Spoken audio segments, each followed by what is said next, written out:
Good morning, dear students. Today we have a topic to discuss strategic brand management process. Okay, so strategic brand management process consisting of four steps. The fourth step in detail we are going to discuss in this class today. First one is identifying and establishing a brand position, and second one is planning and implementing brand marketing programs. Next one is measuring and interpreting brand performance, and the fourth stage is growing and sustaining brand equity. The step by step explanation will take up now. First one is identifying and establishing brand positioning. So you people know that what is exactly positioning is.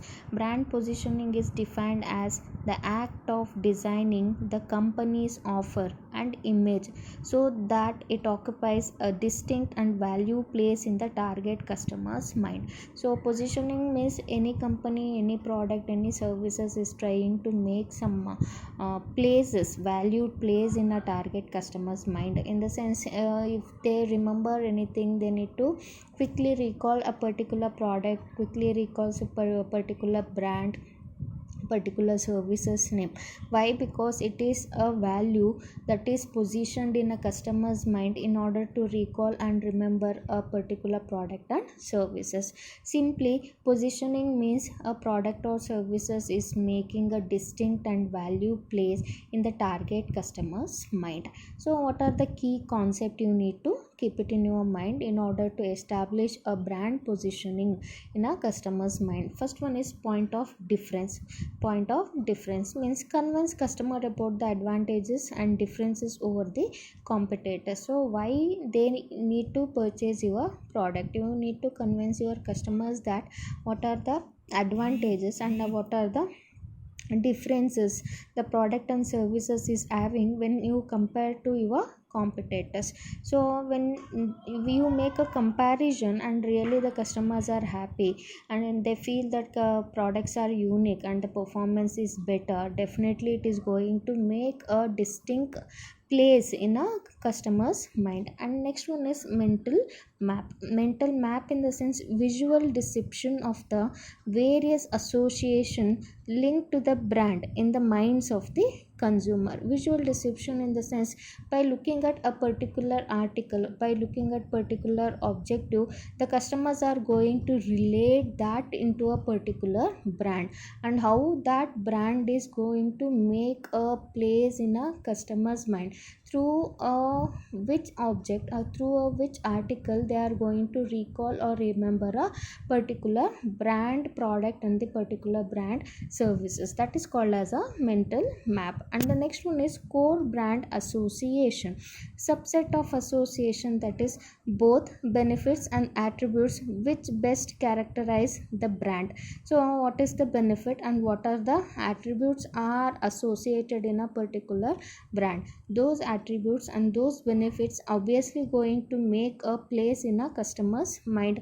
You know the benefits, what the benefit the products are going to be provide. The ultimate aim is to satisfy the customers need and make them happy. And the association of attributes in the sense we had a brand attribute, actually relevancy, consistency, accuracy, everything. So what the promises made by the brand that need to be provided to the customers in terms of product and services. So then the customers are happy. The association of attributes in a particular brand is going to keep the promises made earlier. So that is called as a core brand association. And the next one is brand mantra. So the brand essence, or it is a core brand promise, also known as a brand DNA. Brand mantra is also called as a brand DNA, the essence of a particular brand actually. So if you remember Apple, if you remember IBM, if you remember Dell, everything the performance is coming to your mind. So how you are going to evaluate and how you are going to remember. You will not be having a second thought what exactly the product is all about when it comes under the particular brand. If it is Apple, without any second thought you will go and purchase it. That is the essence, that is the trust or confidence built by a particular brand. So that is called as a brand mantra. So this is the first stage in strategic brand management process. And the second one is planning and implementation of brand marketing program. So planning and implementation of brand marketing program, the key concepts here is, first one is choosing brand elements. We are having many elements to call it as a brand, as I told you, it may be a name, design, color, or a combination of all these things. So elements also we are going to have in a particular brand. So it may be a logo, images, packaging, symbols, slogan, etc. Since different elements have a different advantages, marketers prefer to use a different subset and combination of all these elements. So if you some target customers remember the brand because of the slogan, some people because of the symbol, and some people because of the images, and some people because of the characteristics are associated with that particular brand. So very carefully the marketers need to choose the brand element which is going to be make a more impact. It is not only one element, they can make a combination of different elements and they can create a brand. So and it need to be make an impact on a customers, that is definitely they are going to make a purchase decision. And the next key concept is integrating the brand with marketing activities and the supporting marketing program.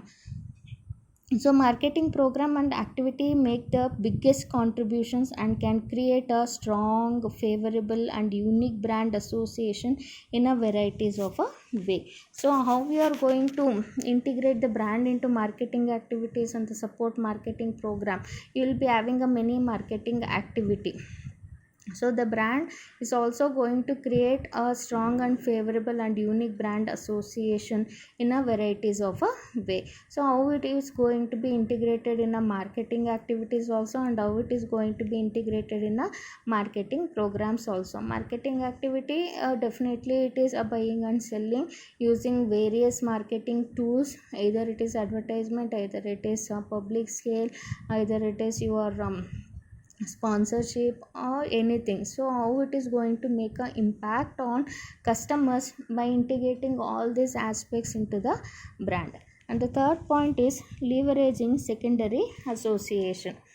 So leveraging secondary association in the sense, the brand is going to be leveraged for different aspect, or how it is going to be leveraged in the sense, it is going to be linked to the favorite factors or familiar factors, such as it may be a country, it may be a character, sporting or cultural events. The brand is going to be associated with all these cultural events, and sometimes a countries also, sometimes a characters also, sometimes it is a sporting also. When it comes to IPL, the brand is going to be associated. When it comes to MACD, you are going to be associated with the character, and when it comes to BMW, it is going to be associated with the countries.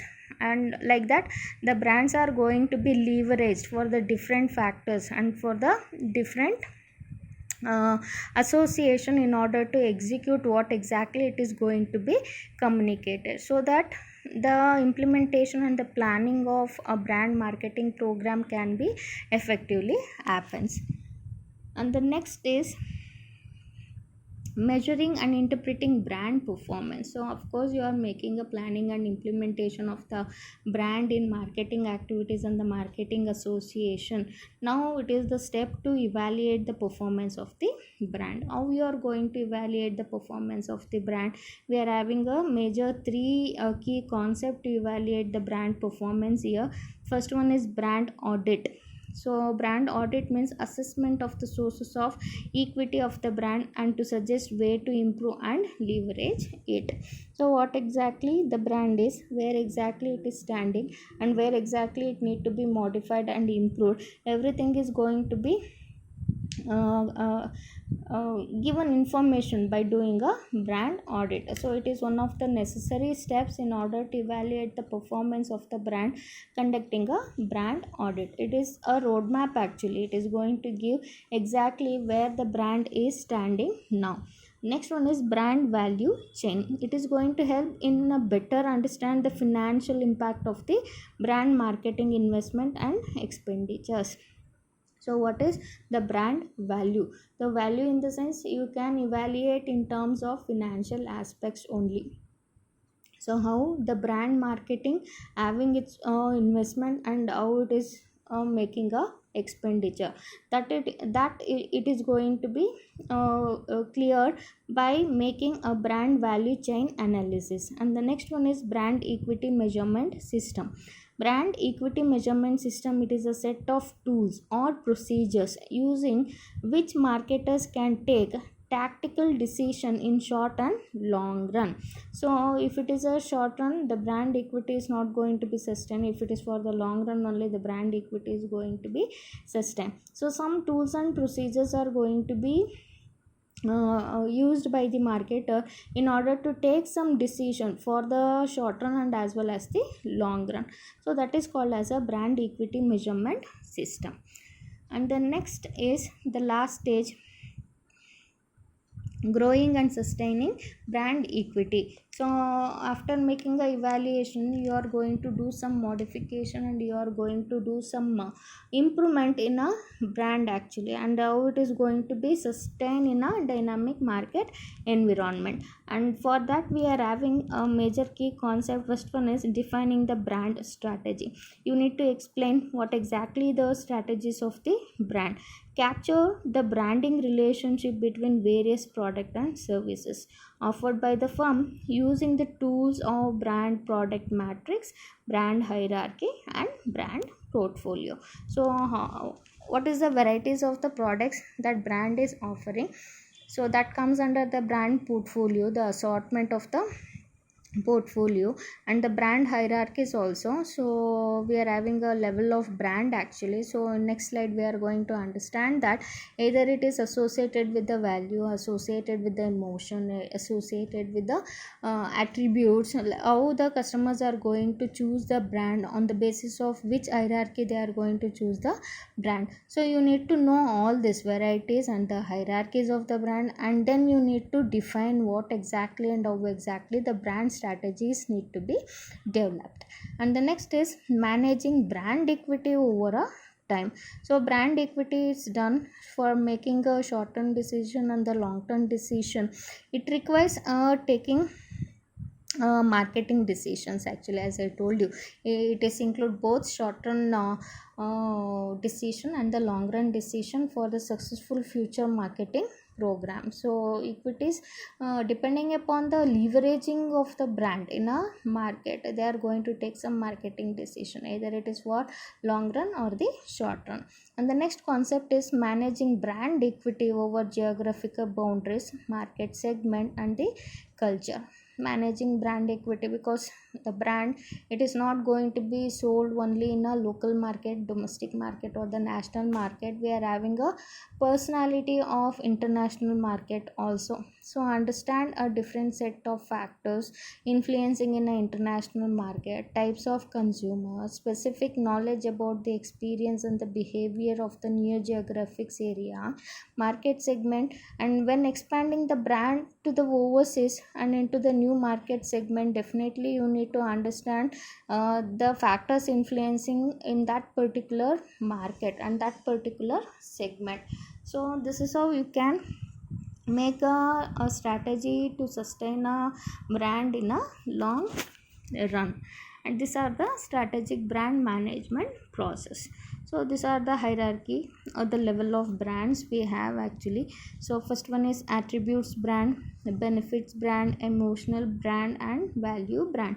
Let me check out what exactly those level of brands are going to be talk about. Attributes brand, it describes the characteristics of a product. The attributes brand, by looking at the brand name or the brand logo, we are going to describe the characteristics of the product. So it may be a size, it may be a shape, either it may be a tangible one, it may be an intangible one. Okay, so that attributes we are going to ensure by looking at the brand. That is called as attributes of the brand. So the performance level, after sales services provided by them, the guarantee provided by them, and the shape of the product, the size of the product, the performance of the product, everything included in the attributes of the brand.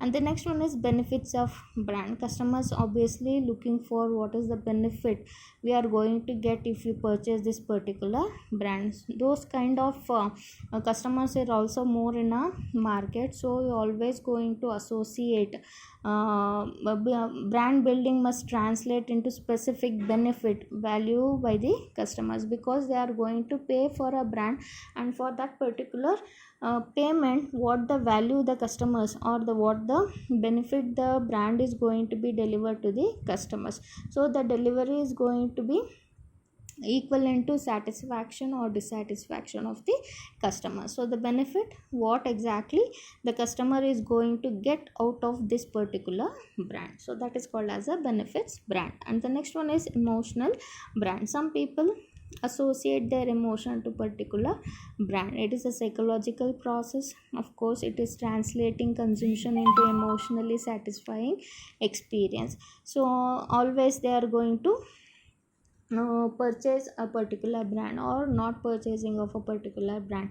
It is not only the positive emotion I'm talking here, it may be a negative emotions also. Some people always purchase the same brand, some people they never used to purchase particular brands actually. So it is a association of individual customers towards a psychological process what they get from this particular brand, that is called as a emotional brands. And the next one is value brands. The customer using a series of why questions generally reveals the end state of existence that are aimed to be reached. So value example I quoted here, wrinkle removing creams giving value in a health and fitness. So some value they need to give.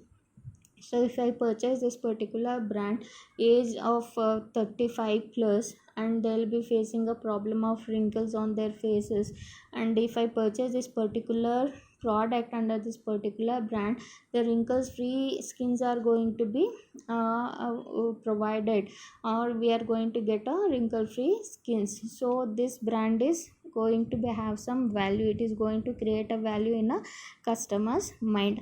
And health and fitness also, so Horlicks or Pediasure or Boost or any other health drinks, diet drinks we are having more in nowadays, they will be looking at the advertisement, they'll stick on to particular brands, and by drinking those health drinks their health will be fit, and using those health drinks they will be having fitness. So like that they are going to associate a brand in a actual market environment. So these are the hierarchies of the brand.